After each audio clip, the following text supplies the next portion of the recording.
నమస్తే welcome to Disha TV. Telangana రాష్ట్రంలో Congress versus BJP అన్నట్టుగా వరుసగా నేతల మధ్య మాటల యుద్ధం అయితే కొనసాగుతుంది. ఇక సీఎం రేవంత్ రెడ్డి కిషన్ రెడ్డిని టార్గెట్ చేసి కూడా కొన్ని వ్యాఖ్యలు మాట్లాడారు. దాంతోపాటు ఇక ఈ ఎమ్మెల్సీ ఎన్నికల ప్రభావం అవుతుంది. వరుసగా ఇటు ఏలేడి మహేశ్వర్ రెడ్డి గారు చేసిన వ్యాఖ్యల నేపథ్యంలో ఇక కాంగ్రెస్ నేతలు బీజేపీ నేతల మధ్య మాటలకు సవాళ్ళకు కూడా ప్రతీక అవుతుంది. ఈ నేపథ్యంలో కిషన్ రెడ్డి సంబంధించిన వ్యాఖ్యల నేపథ్యంలో అలాగే సీఎం రేవంత్ రెడ్డి వ్యాఖ్యల నేపథ్యంలో కూడా అలాంటి అంశాలు కూడా మాట్లాడతాం. మనతో పాటు కాంగ్రెస్ నేత మనోజ్ రాయ్ గారు ఉన్నారు. తెలంగాణ రాష్ట్రానికి పెట్టుబడులు రాకుండా నిధులు రాకుండా సంక్షేమ పథకాల విషయంలో కూడా లబ్ధి చేకూర్చకుండా సైంధవులాగా కేంద్ర మంత్రి కిషన్ రెడ్డి అడ్డుపడుతున్నారని కూడా మాట్లాడుతున్నారు. ఎంతవరకు కరెక్ట్, ఏం చెప్పదలుచుకున్నారు? 100% ముఖ్యమంత్రి గారు మాట్లాడిన మాటల్లో వాస్తవం ఉంది.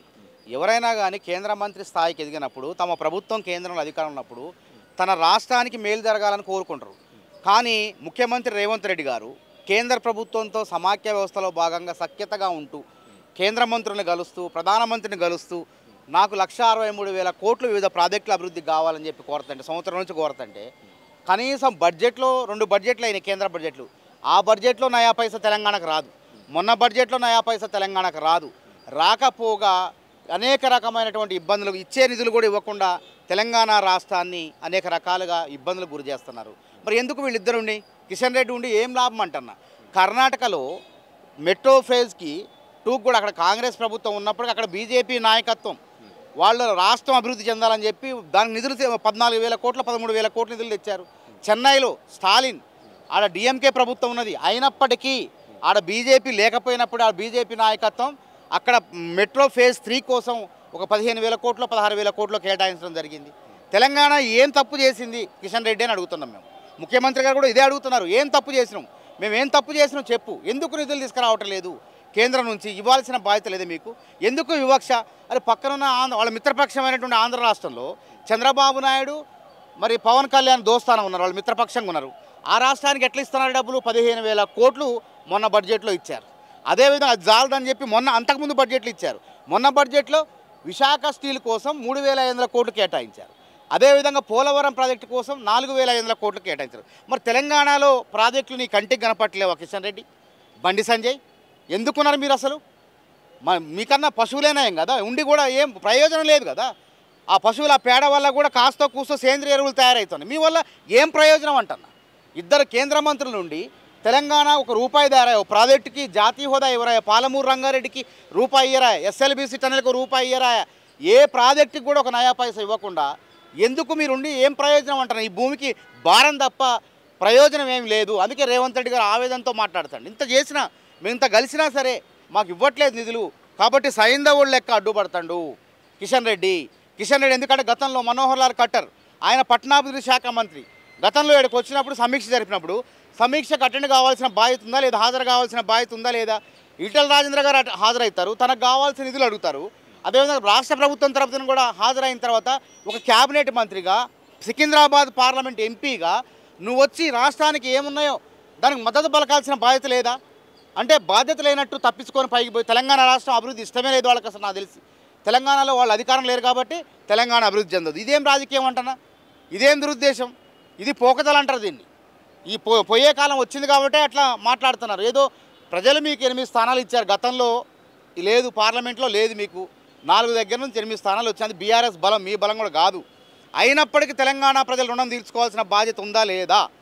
అయినా ఎందుకు తెలంగాణ రాష్ట్రాన్ని వెనక్కి నెడుతున్నారు మీరు? ఎక్కడ చూసినా కేంద్రంలోంచి రాష్ట్రాల నుంచి కేంద్రానికి కట్టే పన్నుల్లో వాటాల్లో అన్యాయం జరుగుతుంది. ఉత్తరప్రదేశ్ రాష్ట్రంలో వాళ్ళు కేంద్ర ఆర్థిక సంఘం నుంచి నిధుల కేటాయింపులు దేశవ్యాప్తంగా ఆ రాష్ట్రానికి 17% నిధులు ఇస్తున్నారు. అదేవిధంగా బీహార్కు 10% నిధులు ఇస్తున్నారు.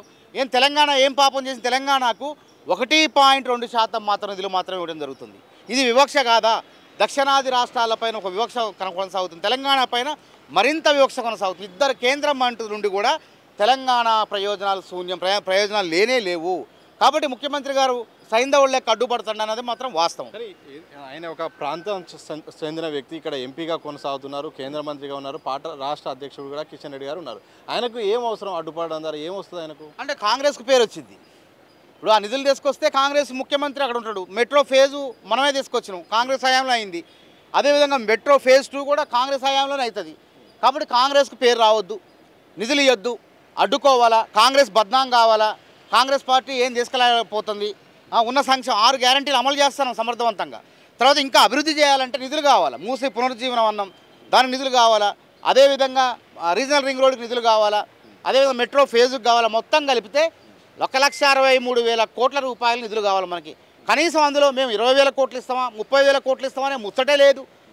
వాటికి ఉద్దేశం ఏంటంటే ఆ డబ్బులు వస్తే రేవంత్ రెడ్డి పెద్దోడవుతారు, ఇంకా ప్రజల్లో పాతుకుపోతాడు. కాంగ్రెస్ ప్రభుత్వం రాహుల్ గాంధీ, మల్లికార్జున ఖర్గే, ప్రియాంక గాంధీలు పాతుకుపోతారు.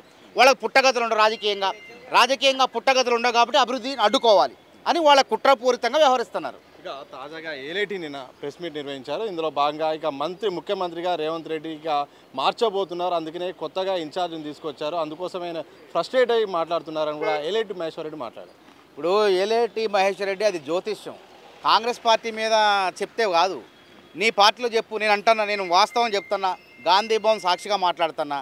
మారేది ముఖ్యమంత్రి కాదు, మారేది కిషన్ రెడ్డి అధ్యక్ష పదవి త్వరలోనే ఓడుతుంది. ఆ అధ్యక్ష స్థానంలోకి ఈటల రాజేంద్ర ఇంకెవరో రాబోతున్నారని వార్తలు వస్తున్నాయి, పుకార్లు వస్తున్నాయి. ఎవరంటున్నారు? మొత్తానికైతే కిషన్ రెడ్డి మార్పు తథ్యం. ముఖ్యమంత్రి 5 ఏళ్ల పాటు అధిష్టానం యొక్క ఆశీస్సులు ఉన్నాయి, రాహుల్ గాంధీ గారు, సోనియా గాంధీ గారు ఆశీస్సులు ఉన్నాయి, మల్లికార్జున ఖర్గే ఆశీస్సులు ఉన్నాయి. 5 ఏళ్ల పాటు ఈ రాష్ట్రాన్ని అభివృద్ధి పదంలో నడుపుతారు.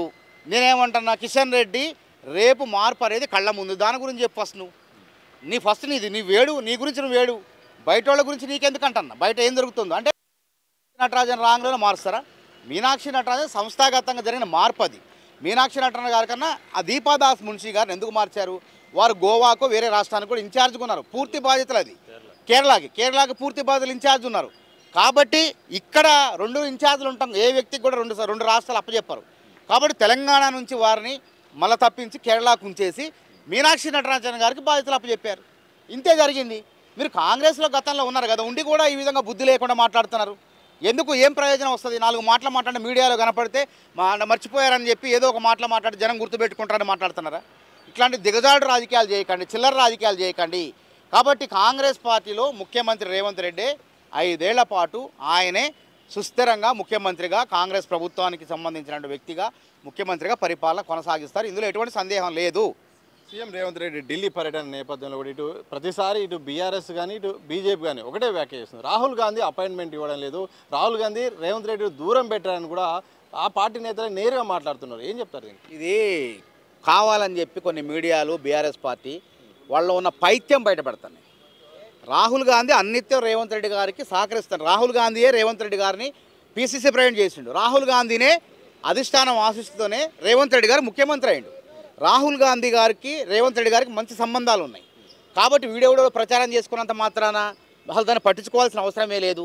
రాహుల్ గాంధీ గారు, రేవంత్ రెడ్డి గారు సక్రమంగా ఉన్నారు, మంచిగా ఉన్నారు, ఒకరినొకరు సహకరించుకుంటారు. రాహుల్ గాంధీ గారు, రేవంత్ రెడ్డి గారికి రాహుల్ గాంధీ గారి ఆశీస్సులు పుష్కలంగా ఉన్నాయి. అంతే తప్ప దీన్ని ఏదో భూతద్దంలో పెట్టి చూసి ఇది నా కాంగ్రెస్ ప్రభుత్వాన్ని అస్థిరపరచాలనే కుట్రలు పొందుతున్నారు. దీనివల్ల వచ్చే ప్రయోజనం లేదు. చూడండి, రేపు త్వరలోనే వాళ్ళిద్దరు గతంలో వేదిక పంచుకున్నారు, ఇట్లా అనగా తెల్లారే కలిసిండు. రేపు కూడా రాహుల్ గాంధీ, రేవంత్ రెడ్డి గారు కలుస్తారు. కలిసిన తర్వాత ఏం మాట్లాడతారు? మళ్ళీ అప్పుడు వేరే రకంగా మాట్లాడతారు. మళ్ళీ రాహుల్ గాంధీని రేవంత్ రెడ్డి కలిశారు, ఏదో ఇష్టం లేదు, మళ్ళీ రకరకాల చిలవలు పలవలు చేసి మాట్లాడే ప్రయత్నాలు చేస్తారు. దీనివల్ల పేద ప్రజలకు కడుపు నిండదు. ఇప్పుడు కాంగ్రెస్ ప్రభుత్వం చేసే కార్యక్రమాల్లో ఏమైనా లోపాలు ఉన్నాయా? ప్రతిపక్షం ఏం చేయాలా? ఏమైనా లోపాలు ఉంటే లోపాలు సరిచేయండి, ఇది చేయండి, ఇక్కడ నష్టం వస్తుందని చెప్పి సలహాలు ఇవ్వాలి. కానీ సొల్లు కబుర్లు, అధికారం పోయినా కానీ అధికార దాహం కోసం ఇష్టం వచ్చినట్టు కాంగ్రెస్ పార్టీలో లేనటువంటి చిచ్చు లేకపోయినా చిచ్చు ఉందని చెప్పేసి రకరకాలు రాహుల్ గాంధీకి రేవంత్ రెడ్డికి మధ్య పంచాయతీ పెడితే ఏమొస్తారు రాబాయ్? పేదవాడికి ఏమైనా వస్తుందా చెప్పు? పేదవాడికి లాభం చేకూర్చే విధంగా మాట్లాడండి. ప్రతిపక్షం నిర్మాణాత్మక ప్రతిపక్ష పాత్ర పోషించాలి. అంతేగాని ప్రజల తరపున కొట్లాడితే మీ గురించి ఆలోచిస్తారు, లేకపోతే మిమ్మల్ని ఆల్రెడీ మర్చిపోయారు, ఇంకా మళ్ళీ మర్చిపోతారు. సో ఇక చివరిగా చెప్పిన ఎమ్మెల్సీ ఫలితాలు అయితే వచ్చాయి, 2 ఫలితాలు అయితే ఇప్పటికి వచ్చాయి. ఒకటి పీఆర్టీకి సంబంధించిన వరంగల్ టీచర్ అభ్యర్థి అయితే గెలిచారు, మరోవైపు మల్కా కొమరయ్య బీజేపీ అభ్యర్థి గెలిచారు. మల్కా కొమరయ్య గెలవడం ద్వారా తెలంగాణ రాష్ట్రంలో ఇక ట్రైలర్ చూపించాం, నెక్స్ట్ సినిమా చూపిస్తామని బీజేపీలు అంటున్నారు. ఓవరాల్గా ఎమ్మెల్సీ ఫలితాలను బట్టి చూస్తే ఏం చెప్పాల్సి? ఇప్పుడు మల్కా కొమరయ్య గెలిచినంత మాత్రాన ఏమైనా భూమి బద్దలైద్దా? బీజేపీ అధికారంలోకి కళ్ళకంటున్నారా? గతంలో ఎమ్మెల్సీ రామచంద్రరావు గారు గ్రాడ్యుయేట్ గెలిచిండు, ఇక్కడ ఏమైనా అయిందా? బీజేపీ అధికారంలోకి వచ్చిందా? ఉన్న స్థానాలు పడిపోయినాయి, 7 స్థానాల నుంచి 1 స్థానానికి పడిపోయింది. మళ్ళీ ఇప్పుడు సాగు తప్పి కన్నులొట్టబోయినట్టు బీఆర్ఎస్ పార్టీ వ్యతిరేకత మీద 8 స్థానాలు వచ్చినాయి మీకు ఉత్తర తెలంగాణలో. ఇక అంతే, అంతకన్నా ఎక్కువ ఈ రాష్ట్రంలో 7-8 స్థానాల కన్నా బీజేపీ అనేది దాటలేదు. అది కూడా బీఆర్ఎస్ పార్టీ బలంతోనే, అది వాపు చూసుకొని బలం అనుకుంటున్నారు వాళ్ళు. మరి ఆడెందుకు గెలవలేదు? మరి నల్గొండ ఖమ్మంలో పోటీ పెట్టారు కదా, గెలవాలి కదా. మరి బీజేపీ అభ్యర్థి ఏ స్థానంలో ఉన్నాడు? 3వ స్థానం 4వ స్థానంగా పడిపోయాడు ఆయన. కాబట్టి ఇవన్నీ ఏదో చూసుకొని వాపు చూసుకొని బలుపు అనుకుంటే కాదు. అధికారం రావాలంటే ప్రజలు మీరు తెలంగాణ రాష్ట్రానికి ఇవ్వండి రాబాయి, నిధులు ఇవ్వండి. మీరు ఫస్ట్ గిరిజన విశ్వవిద్యాలయాన్ని ప్రారంభించండి.